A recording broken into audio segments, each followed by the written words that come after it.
Hi అండి, మనం ఇప్పుడు మటన్ బ్లడ్ కర్రీ ఎలా చేయాలో చూపిస్తాను. చూడండి, ముందుగా బాణీ పెట్టేసి తగినంత ఆయిల్ వేసేసుకొని అందులో ఆవాలు, జీలకర్ర, పచ్చిమిర్చి, ఒక చిన్న సైజు ఉల్లిపాయని ఇలా ముక్కలుగా కట్ చేసి వేసేసుకోవాలి.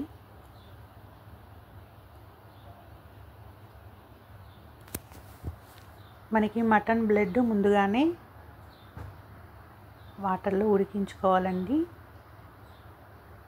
అప్పుడు గట్టిగా అయిపోతుంది. దాన్ని ముక్కలుగా కట్ చేసి పెట్టేసుకోవాలి. ఇందులో కొంచెం అంత ఉప్పు, ఒక పావు స్పూన్ పసుపు వేసేసుకున్నాను.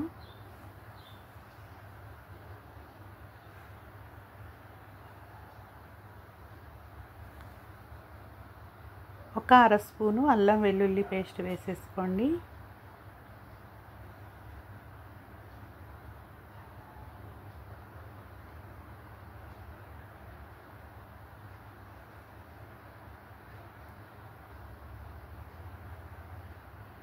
ఇవన్నీ నూనెలో చక్కగా ఫ్రై అయిపోవాలి.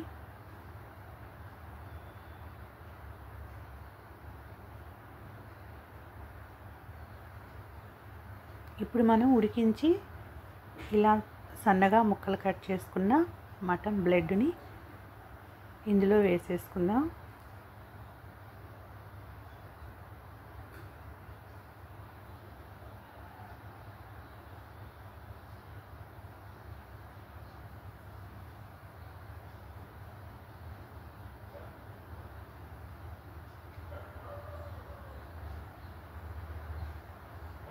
బ్లడ్తో పాటు ఒక 3-4 వెల్లుల్లి రెబ్బల్ని పొట్టు తీసేసి కచ్చా పచ్చాగా దంచి వేసేసుకోండి. చూడండి, బ్లడ్ మొత్తం ఆయిల్లో కలిసిపోయేలాగా ఇలా కలిపేసుకోండి. ఇదంతా మనం లో ఫ్లేమ్లో పెట్టుకొని స్టవ్ని చేసేసుకోవాలి. ఆల్రెడీ మనకి బ్లడ్ అనేది ఉడికించుకున్నాం కాబట్టి ఆయిల్లో మనకి కొంచెం అంతా ఫ్రై అయిపోతే సరిపోతుంది.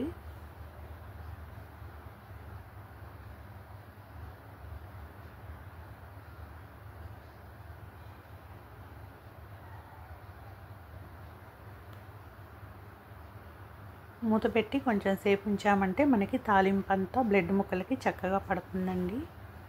ఇప్పుడు ఇందులో తగినంత ఉప్పు, తగినంత కారం వేసేసుకోవాలి. మనకి ఉప్పు కూడా ఎక్కువగా పట్టదండి, కొంచెమే పడుతుంది, చూసి వేసుకోవాలి. మనం దీన్ని రైస్లో అయినా తినొచ్చు, లేదంటే స్నాక్స్ లాగా బౌల్లో పెట్టేసుకొని ఓన్లీ పీస్లో అయినా తినొచ్చండి. హెల్త్కి కూడా చాలా మంచిది, ఒంటికి అనేది శక్తి బలాన్ని ఇస్తుంది.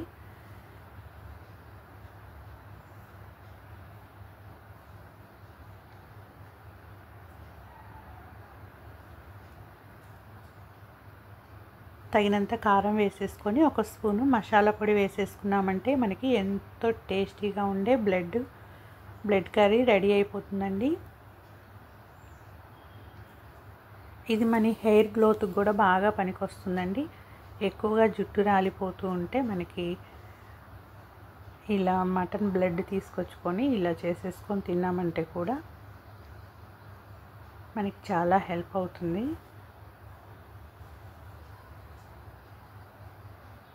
చూడండి, మసాలా, ఉప్పు, కారం అన్నీ కలిసేలాగా మొత్తం బ్లడ్కి పట్టేలాగా ఇలా మొత్తం కలిపేసుకోండి.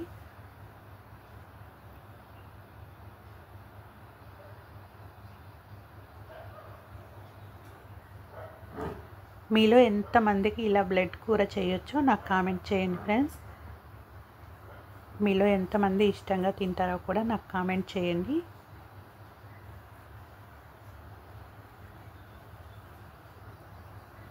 మీకు ఇంతకుముందు ఇలా బ్లడ్ కూర చేసుకోవడం తెలియకపోతే మాత్రం ఈ వీడియోలో చూపించిన విధంగా చేసుకున్నారంటే ఎంతో టేస్టీగా ఉంటుంది. మనం చపాతీ, పూరి, రైస్లో కానీ ఊరికే అయినా తినేయచ్చు.